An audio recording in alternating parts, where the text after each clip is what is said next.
Well, hello, guys. I thought I would hop on really quickly and talk about persistence.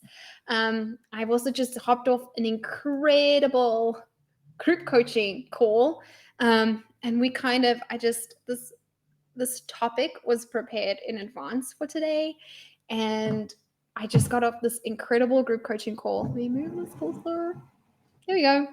I got off this incredible group coaching call where we discussed the importance of persistence. And so I am just taking this off because I can see my reflection. I am just being blown away. And so let's talk about it. Let's talk about persistence. And so I'm going to start by sharing a story with you guys that happened in our family that I think will illustrate this principle.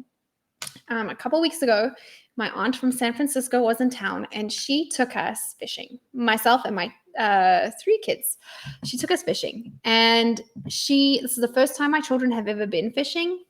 And so we're all like beginners learning new things. And so we were lucky enough to go to a friend's little lake, and he had 5 or 6 different types of fish in there. And each of those fish, he kind of recommended a different type of bait.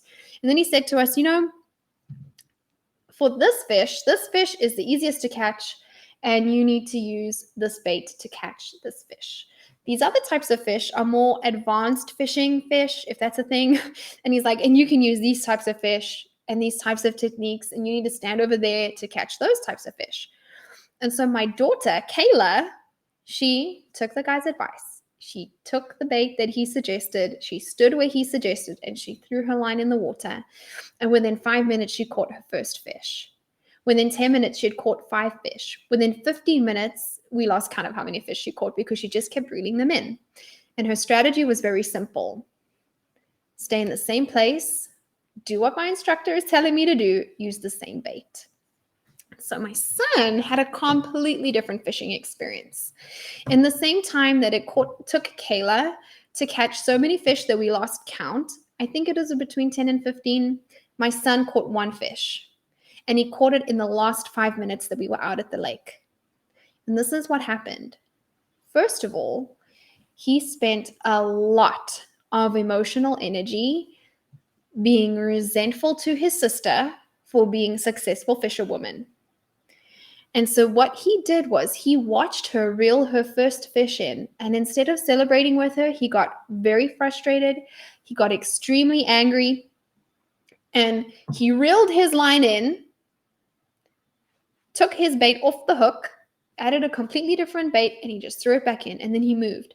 And so my son, every single time his sister caught a fish, reeled his line in as well, changed the bait, and threw it back in.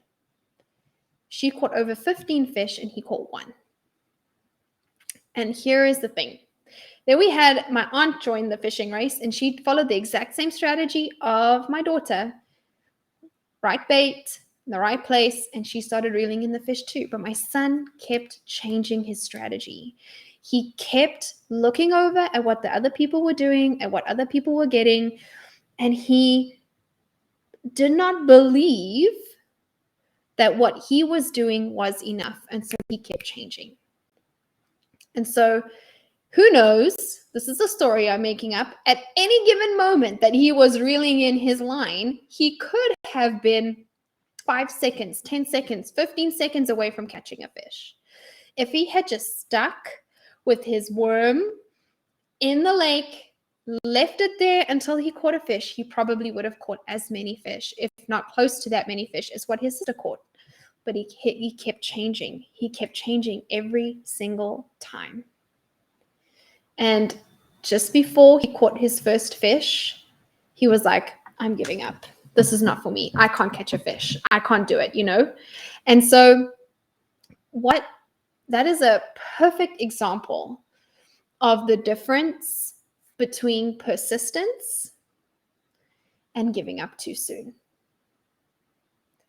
And you guys, I've seen it in my own life. I see it in fishing, and I see it in the lives of my clients as well, that if there is a habit, if there is a character trait, if there is a personality trait, if there is a disposition in life that you need to adopt, if you're working in a business, like entrepreneurship, and you want to succeed, the number one character trait, disposition that you need to adopt, that you need to nurture, that you need to grab with both hands, and that you must not let go of, it's persistence.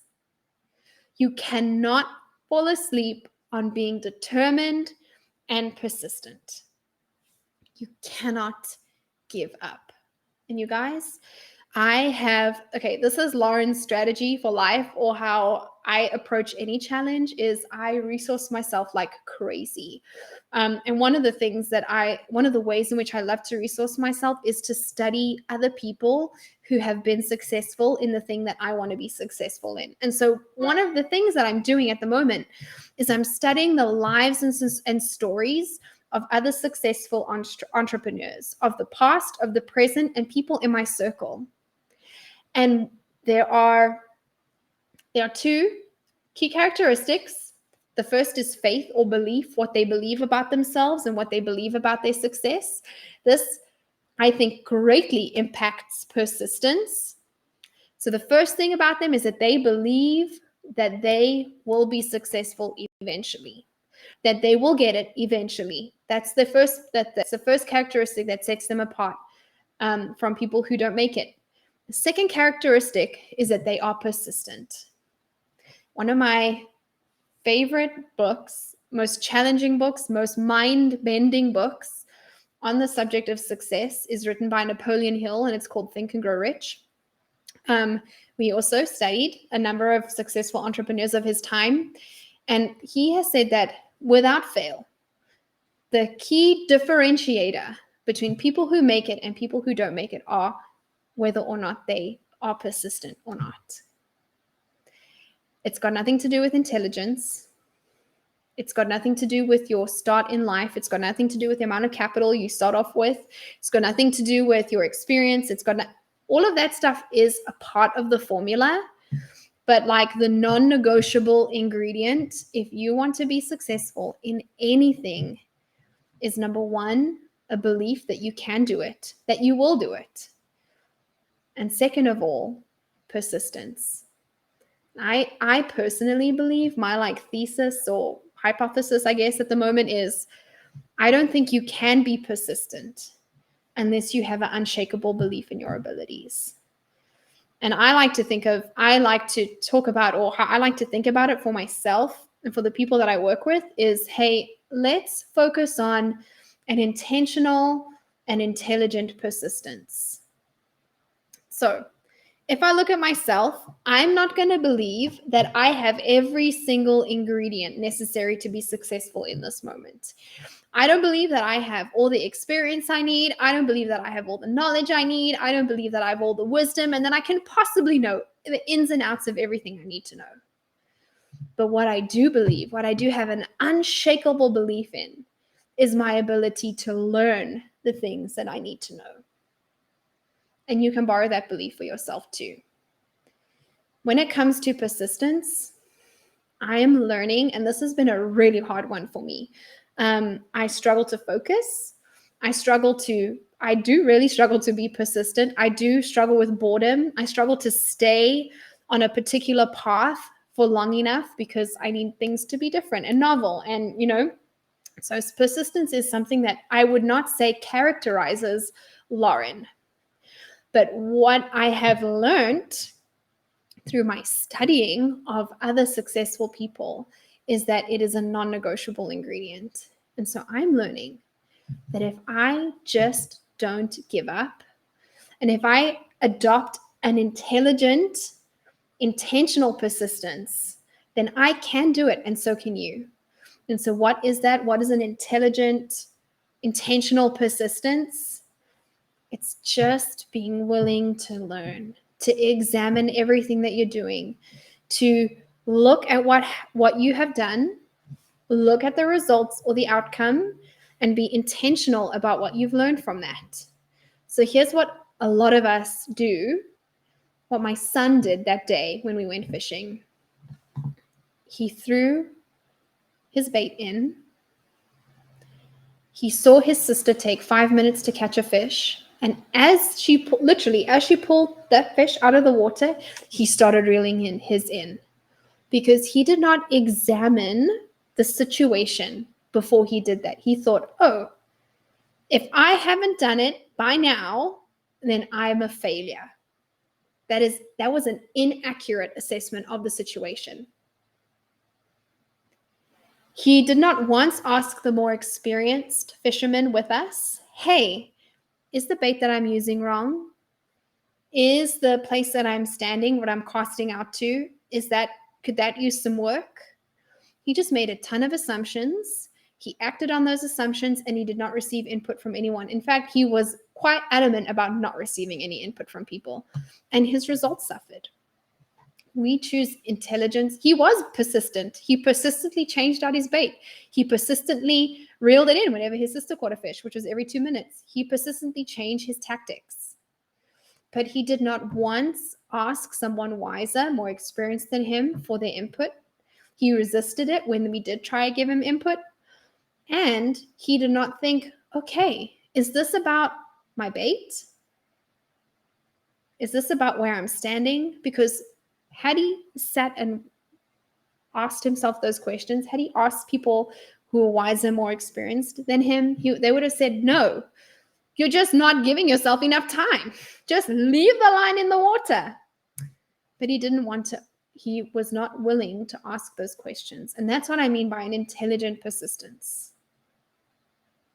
Being persistent does not mean having an unshakable belief in yourself, in the promises of God. That does not mean that you're not going to make mistakes. That does not mean that you're not going to experience failure. Being persistent does not mean that you're not going to experience failure. Being persistent means that you will learn everything you can from that failure, that you will take that failure, and instead of seeing it as a coffin or a tombstone, as the death of your dreams, that you will see it as fertilizer. As if you treat it right, if you turn it over enough times, if you embrace it as a gift and a learning opportunity, that failure, that mistake, that setback can set you up to succeed faster, in more meaningful ways, and it can steer you in a more accurate direction, on the more accurate path that you need to take. So my question to you, are you 3 feet from gold? How would you know? Only if you kept going. And I would encourage you, this is not, I could say, yes, I have learned to believe in myself. I have learned to trust my ability to learn. I've learned to trust my ability to figure things out as I go along. I've learned to trust my ability to ask questions. But I struggle to be persistent. I struggle to stay at it and to keep going and to keep learning and not to give up. But look around you. Study the lives of the most successful people you know. Interview them. Ask them questions. I'm telling you, one of the things that you'll find that is an absolute necessity to be successful in anything in life is the willingness to persevere, to keep going, to not give up. All right, you guys, I am heading out. I've got a couple more videos to film for a couple of very exciting things that I'll let you know about soon. I'm going to come back to the comments in a few minutes, or maybe I can do that right now. See if anyone is talking to me here on the videos, because I can see some eyeballs.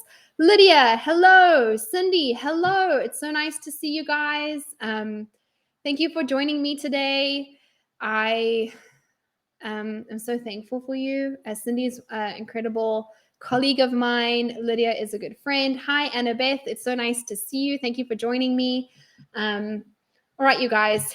I think I wanted to invite you to the community that I'm a part of. And so if you know that your persistence muscle needs flexing, and if you want to surround yourself with people who will cheer you on, who will encourage you not to quit, who will be great sounding boards to you when you just feel like giving up and packing it up and throwing it away, then I would love to encourage you to join the Facebook community, the link of which is in the description of this video. Okay, so if you are a woman who is embarking on entrepreneurship, if you are a woman embarking on entrepreneurship that feels stuck at the finish line, that feels paralyzed by fear or just overwhelmed by the amount of work, I'm talking about this kind of work, inner work that is happening as you embark on your entrepreneurship journey, then that community is for you.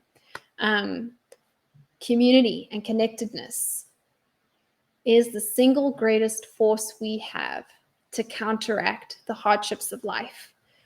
That's why that community exists. All right, you guys, I hope that you have a fantastic day. I will see you around. Thank you so much for joining me. I'll catch you later. Bye.